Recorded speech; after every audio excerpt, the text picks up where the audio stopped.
Welcome to my prayer closet. I wanted to invite you here today because it kind of signifies a word that I want to share with you, and that word is pause.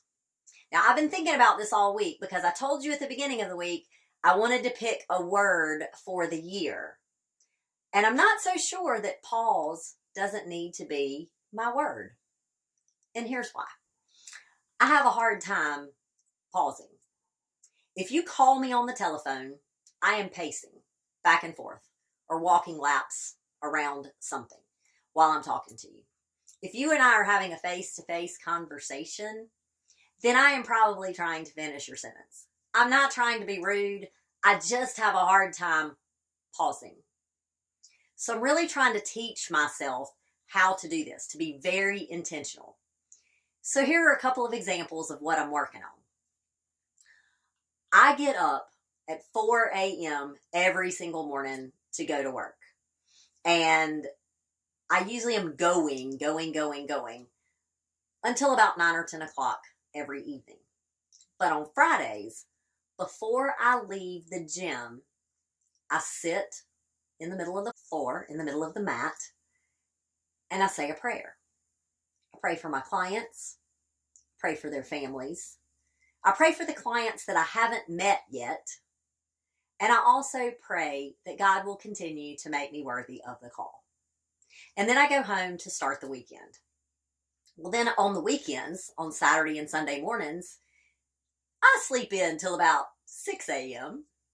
I get up, I fix some coffee, I read through my devotions, I write in my prayer journal, and sometimes I even put in my headphones so I can listen to a little Jesus.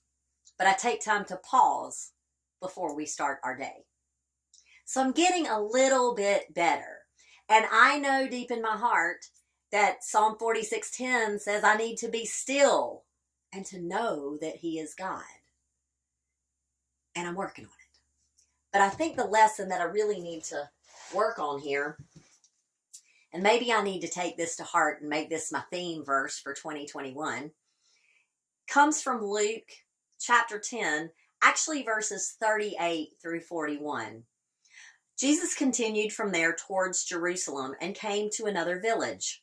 Martha, a resident of that village, welcomed Jesus into her home. Her sister Mary went and sat at Jesus' feet, listening to him teach. Meanwhile, Martha was anxious about all the hospitality arrangements. Interrupting Jesus, Martha said, "Lord, why don't you care that my sister is leaving me to do all the work by myself? Tell her to get over here and to help me." "Oh, Martha, Martha, you are so anxious and concerned about a million details. But really, only one thing matters. Mary has chosen that one thing, and I won't take that away from her." So I think we can all learn a lesson from Mary, that we need to pause, that we need to sit, and we need to listen.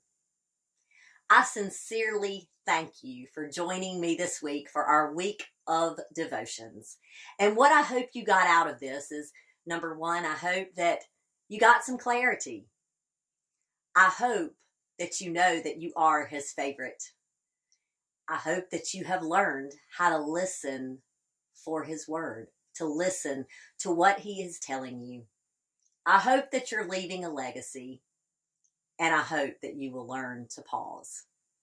Make it a great weekend.